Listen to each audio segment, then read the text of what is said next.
이 지지율 하락이 지금 심상치가 않은 게 문제거든요. 윤 대통령의 지지율 하락 원인 가운데 하나로 도어 스태핑에서의 대통령 돌발 발언이 또 지목되기도 했었죠. 도어 스태핑은 윤 대통령이 국민과의 소통 강화를 위해서 도입한 새 정부의 트레이드마크 가운데 하나인데 취임 후에 지금까지 윤 대통령은 모두 24번의 도어 스태핑을 진행을 했습니다. 그런데 오늘 윤 대통령은 출근길에 도어 스태핑을 진행하지 않았습니다.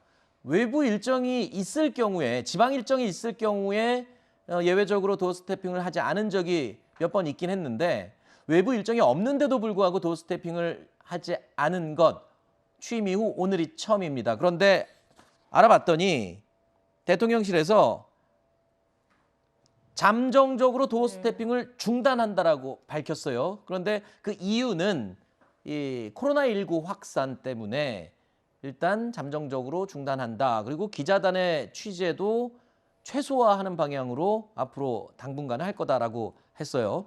어떻게 해석을 하십니까? 코로나19의 영향만으로 보시는지 추가로 또 다른 원인도 보고 계시는지요? 코로나19도 당연히 원인은 됐겠죠. 네. 대통령실의 공식 입장도 그렇습니다. 코로나가 또 재확산이 되고 있는 국면에서 이렇게 대면에서 질의응답을 주고받는 게 좀 어려울 수는 있겠다. 그리고 감염에도 좀 취약할 수 있어서 잠정 중단한다라는 건데 사실 코로나 국면이 점점 심화되고 있기는 하지만 이 도어 스태핑이라고 지칭되는 기자들과의 정말 그 즉흥적인 질의응답이 소통하는 윤석열 대통령의 상징적인 모습 아니었겠습니까? 네. 근데 그것을 철회할 정도로 지금 코로나 국면이 굉장히 심각한가라고 고개를 갸웃거리시는 잠시만요. 분들은 철회는 아니고요. 잠정 예, 중단이니까 그렇습니다. 잠정 조만간 뭐 중단. 다시 네. 할 수도 있죠. 예, 언젠간 하실 텐데 언제 할지는 좀 미지수입니다. 왜냐하면 계속해서 그 시간을 좀 가늠을 해봐도 처음에 질의응답 뭐 6, 7명의 기자들에게 시간 제한도 두지 않고 굉장히 화끈하게 문답을 주고받았던 거에서부터 뭔가 공세적인 질문이 주어지면